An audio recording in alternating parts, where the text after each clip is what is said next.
नमस्कार, मैं अजय कुमार अलंकार, सेवानिवृत्त अपर निबंधक सहयोग समितियां बिहार पटना यूट्यूब के सहकार चैनल के माध्यम से आपके समक्ष पुनः उपस्थित हूं।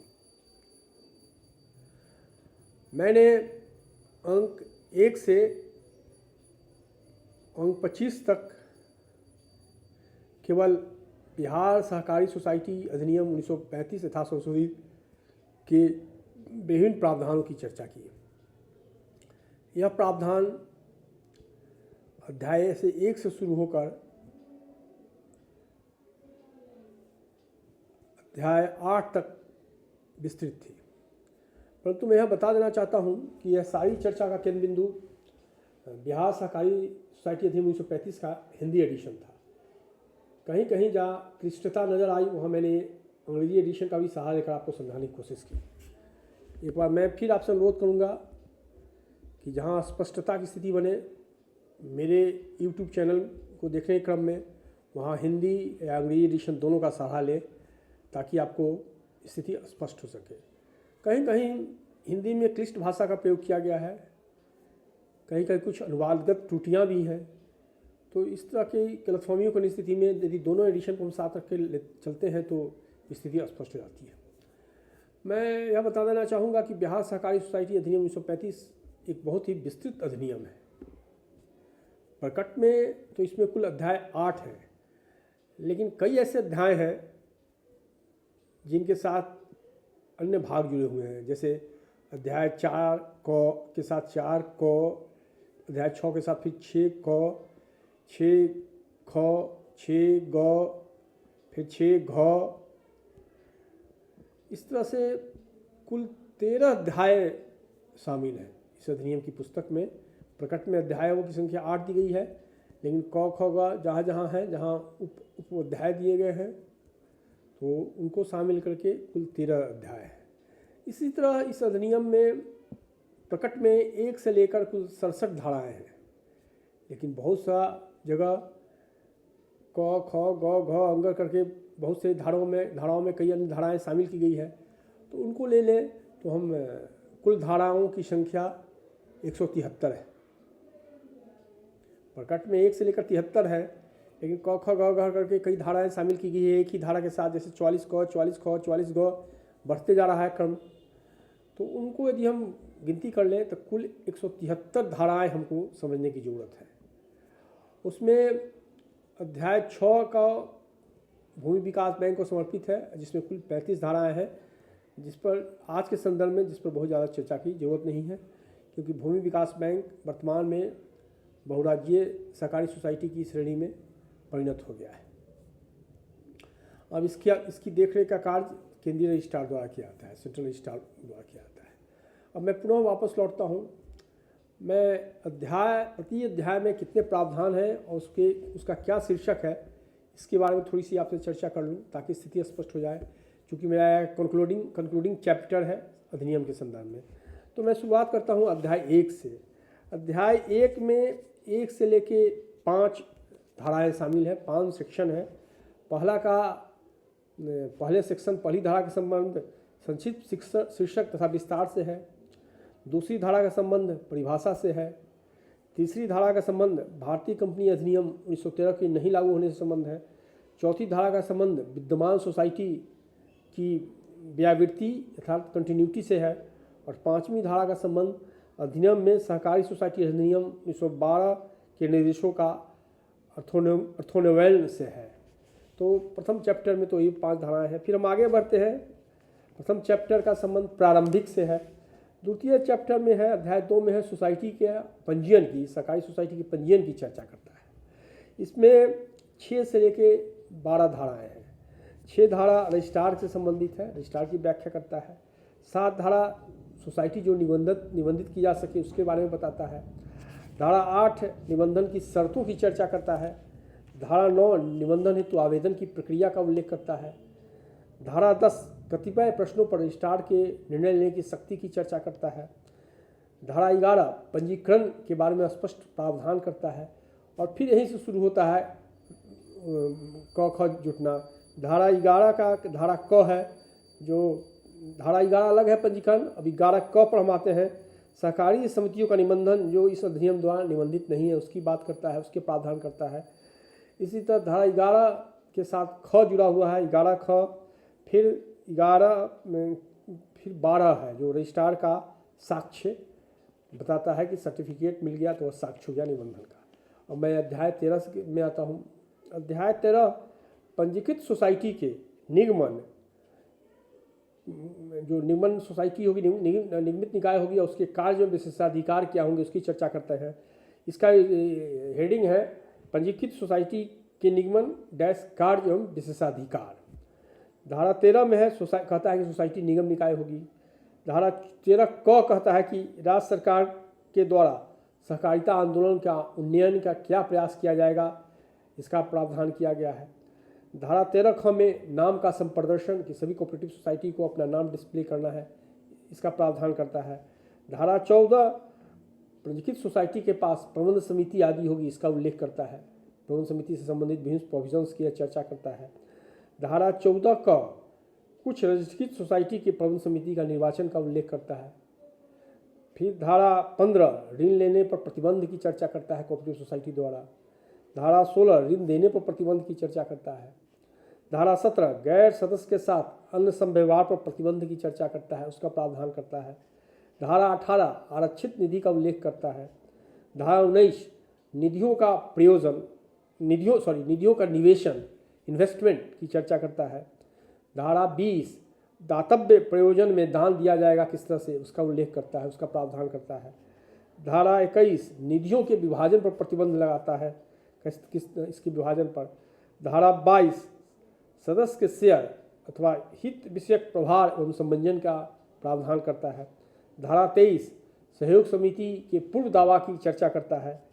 धारा 23 के साथ फिर क जुड़ा हुआ है। धारा 23 क गैर सदस्यों के प्रति धारा 23 का प्रवर्तन से संबंधित प्रावधान करता है। धारा 24 सदस्य की मृत्यु होने पर हित का अंतरण करता की चर्चा करता है। धारा 24 के साथ जुड़ा हुआ है 24 क। धारा 24 क पंजीकृत सोसाइटी और उसके लेनदारों के बीच सुलह मंजूर करने की रजिस्ट्रार की शक्ति का उल्लेख करता है। धारा 25 पंजीकृत सोसाइटी की उपविधियों का संशोधन का प्रावधान करता है। धारा 26 पंजीकृत सोसाइटी की उपविधियों में संशोधन निर्देशित करने की रजिस्ट्रार की शक्ति की चर्चा करता है।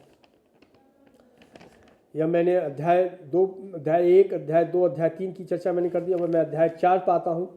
अध्याय 4 का विषय है पंजीकृत सोसाइटी के सदस्यों के अधिकार एवं कर्तव्य। यदि हम विभिन्न अध्यायों के शीर्ष को याद रखें तो उन्हें यदि कोई इशू आ जाए तो इसकी चर्चा किस सेक्शन में है, किस अध्याय में है, तो खोजने में हमको सहूलियत होती है। अब अध्याय 4 पंजीकृत सोसाइटी के सदस्यों के अधिकार एवं दायित्व की चर्चा करता है। अध्याय 4 का धारा 27 सदस्य का अधिकार का उल्लेख करता है। धारा 28 सदस्य का मत के बारे में चर्चा करता है, मत वोट के बारे में। धारा 29 सदस्यों की धृति पर प्रतिबंध लगाता है। धारा 30 शेयर अथवा हित जब्त नहीं होगा, इसका उल्लेख करता है।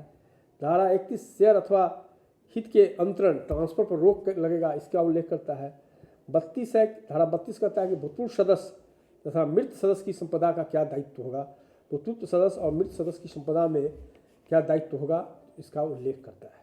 अब इसी अध्याय 4 के साथ एक अध्याय 4 क भी जुड़ा हुआ है। अध्याय 4 का 32 क है, यह वार्षिक आम सभा का उल्लेख करता है, और 32 ख वार्षिक विवरणी दाखिल किए जाने का उल्लेख करता है। ये बीच बीच में जो संशोधन किए गए और उसको जो शामिल किया गया अध्याय को, उसके अंतर्गत यह देखा जा सकता है। हमको लगता है कि अध्याय 4 का 2013 में संशोधन के माध्यम से शामिल किया गया। अध्याय 5 ऑडिट एवं निरीक्षण की चर्चा करता है। इसका धारा 33 अंकेक्षण का उल्लेख करता है। 33 का विशेष अंकेक्षण का प्रावधान करता है। 33 का लेखाओं तथा अभिलेखों का संधारण का की चर्चा करता है। 34 निबंधक द्वारा निरीक्षण, 35 निबंधक द्वारा जांच, 36 निबंधक द्वारा पंजियों का निरीक्षण, 37 वित्तदाता बैंक द्वारा बहियों का निरीक्षण, 38 लेखों मांगने तथा संबंध जारी करने की शक्ति, 39 जांच तथा निरीक्षण का व्यय निर्धारित करने की शक्ति, और 40 अधिशुल्क अर्थात सरचार्ज की चर्चा करता है, धारा 40। अब एक नए अध्याय पर आता हूँ। अध्याय 6 है जो प्रबंध समिति का विघटन से संबंधित है। इसका धारा 41 प्रबंध समिति के विघटन से संबंधित विभिन्न प्रावधानों का उल्लेख करता है। धारा 42 समापनादेश बाइंडिंग ऑफ ऑर्डर का उल्लेख करता है। धारा 43 परिसमापनादेश के विरुद्ध अपील का क्या प्रावधान है उसका उल्लेख करता है। और धारा 44 परिसमापन मैंने लिक्विडेशन एंड डिसोल्यूशन की विस्तृत प्रावधानों की चर्चा करता है। अब मैं अध्याय 6 पर आता हूँ जो भूमि विकास बैंक से संबंधित है। और वर्तमान मैंने शुरू में भी कह दिया कि वर्तमान में इसकी बहुत प्रासंगिकता नहीं रह गई है। इसकी शुरुआत 44 क से होती है। यहीं से क ख में एक इम्पॉर्टेंट है कि 44 क से इसकी शुरुआत की है। 44 तो परिस्वापक और विघटन से संबंधित है। भूमि विकास बैंक का 44 क से शुरू होता है और यह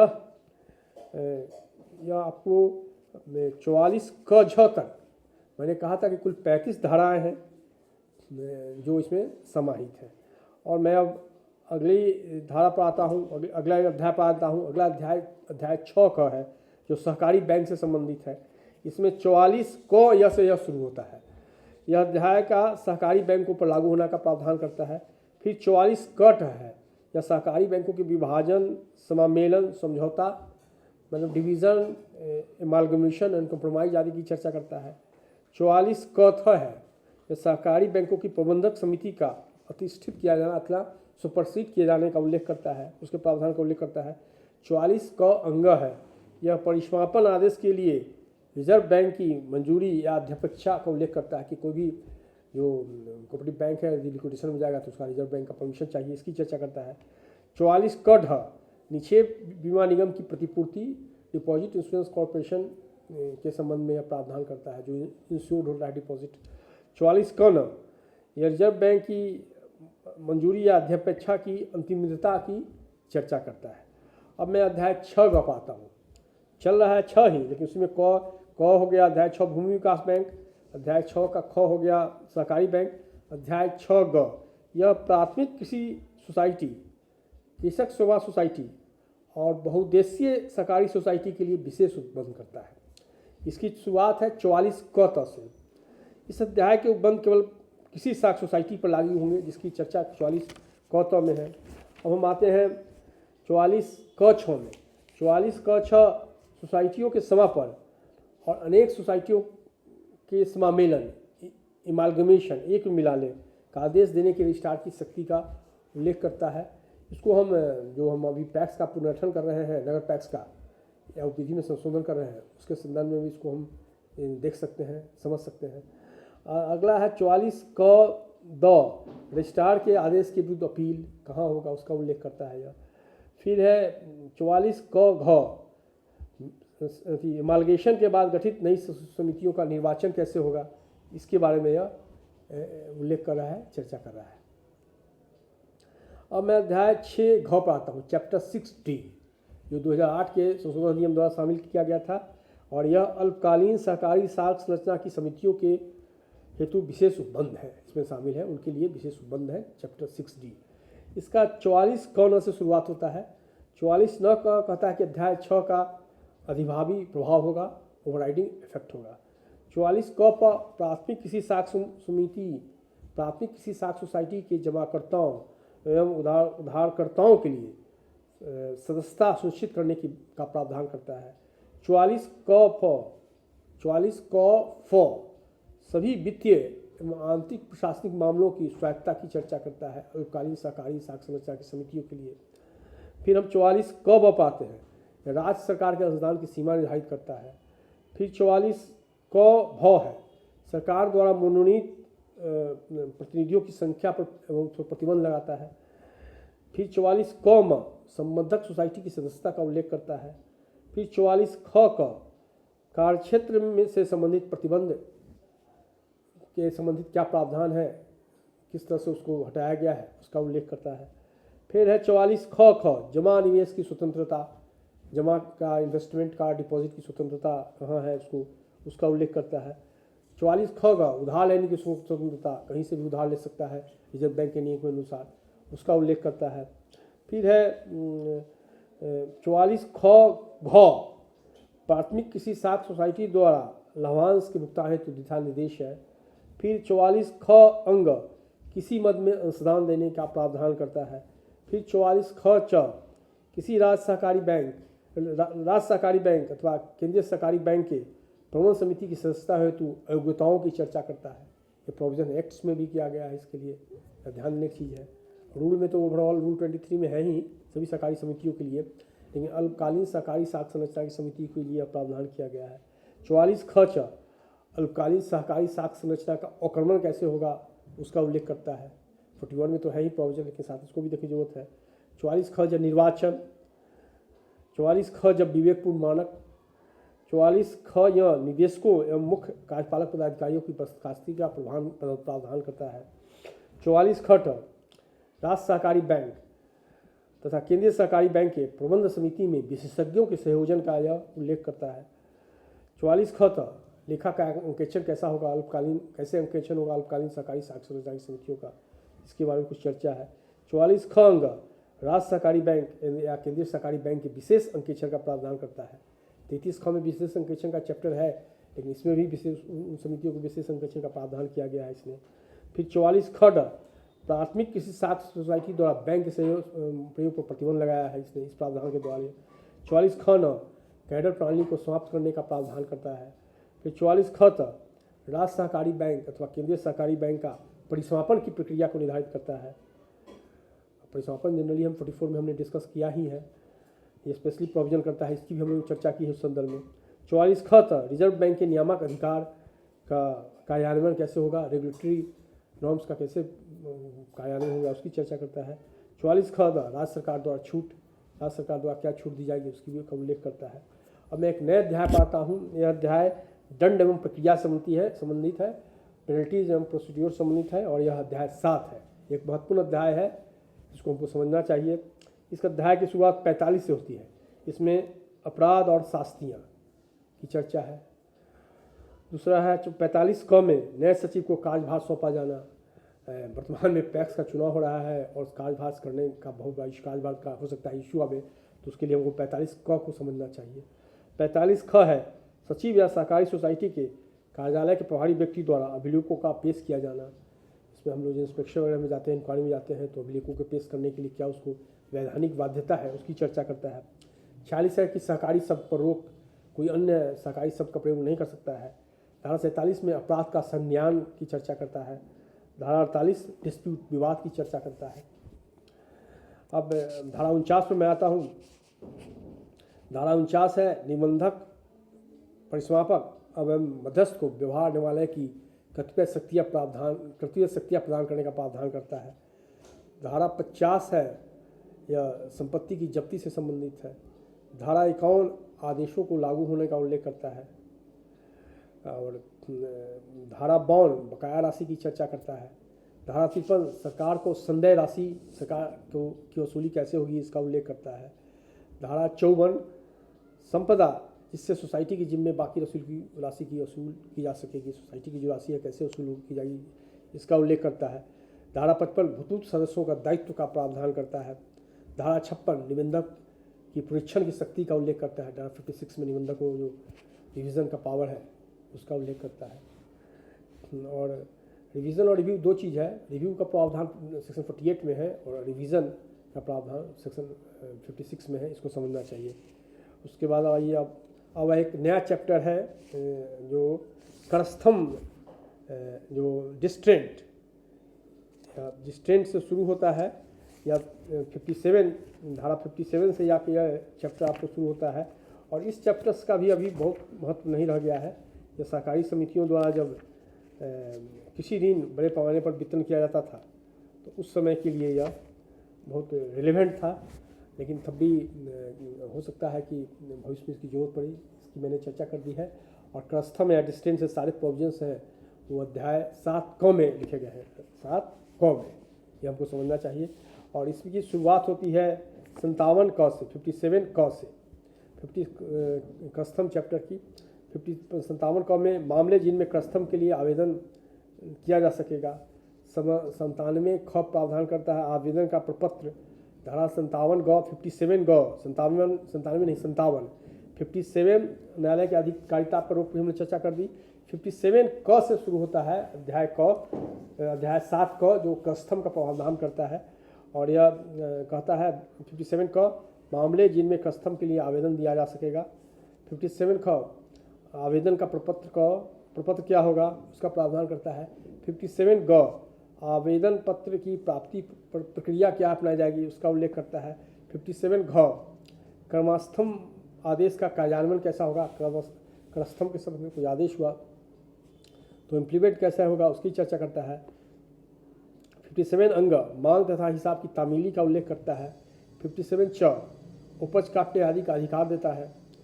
57 छ जब तक मांग का समाधान न हो विक्रय की उद्घोषणा निर्गत होगी इसका उल्लेख करता है। 57 ज विक्रय स्थगन विक्रय फसल के विक्रय को कब रोका जाएगा इसकी चर्चा करता है। 97 57 झ खड़ी फसल कब बेची जाएगी इसके बारे में बताता है। 97 य विक्रय की क्या रीति होगी इसकी प्रक्रिया का उल्लेख करता है। फिर 97 ट विक्रय का स्थान कहाँ होगा। 57 ढ में है विक्रय धन की अदायगी कहाँ होगी इसको देखना की जरूरत है। फिर 97 अंग 57 अंग क्रेता का प्रमाण पत्र दिया जाएगा। इस तरह 57 9 तक यह क्रमस्थम का चैप्टर पढ़ा हुआ है। फिर 57 ढ में है विक्रय की आय का उपयोग किस प्रकार होगा।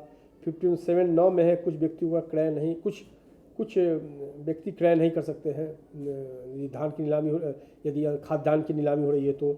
57 त है कि विक्रय के पहले मांग की अदायगी हो जाने पर प्रक्रिया क्या होगा। जब्ती के अधीन 57 थ है जब्ती के अधीन संपत्ति का क्रमस्थम। 57 द है गलत क्रमस्थम के प्रतिकार के लिए वाद एवं अपील। 57 ध है नियमावली बनाने की शक्ति। इसी तरह 57 9 पर जाके यह समाप्त होता है। फिर अध्याय 8 है जो अंतिम अध्याय है प्रकट रूप में यह प्रकीर्ण से संबंधित है, मिसलेनियस है, इसमें कोई खास सब्जेक्ट इसमें निहित नहीं है। इसमें 58 में कहा गया है निबंधक अन्य अधिकारी लोक सेवक है। 59 सोसाइटियों की पंजियों में प्रविष्टियों का प्रमाण का संदर्भ देता है। 60 अपील सुनने की शक्ति का प्रत्यायोजन है कि राज्य सरकार अपील सुनने की शक्ति का प्रत्यायोजन कर सकता है। 61 है पंजीकृत सोसाइटी का सहकारी परिसंघ में अनिवार्य संबंधन का उल्लेख करता है। 62 है पंजीयन अध्यापक्षाओं से विमुक्ति का उल्लेख करता है। 63 है परिसीमन के बारे में चर्चा करता है, लिमिटेशन के बारे में। 64 है धारा 64 आयकर मुद्रांकन शुल्क तथा पंजीयन शुल्क से विमुक्त करने की शक्ति का उल्लेख करता है। 65 है पंजीकृत सोसाइटी के शेयर एवं डिबेंचर से संबंधित लिखतों को अनिवार्य निबंधन से मुक्ति का प्रावधान करता है।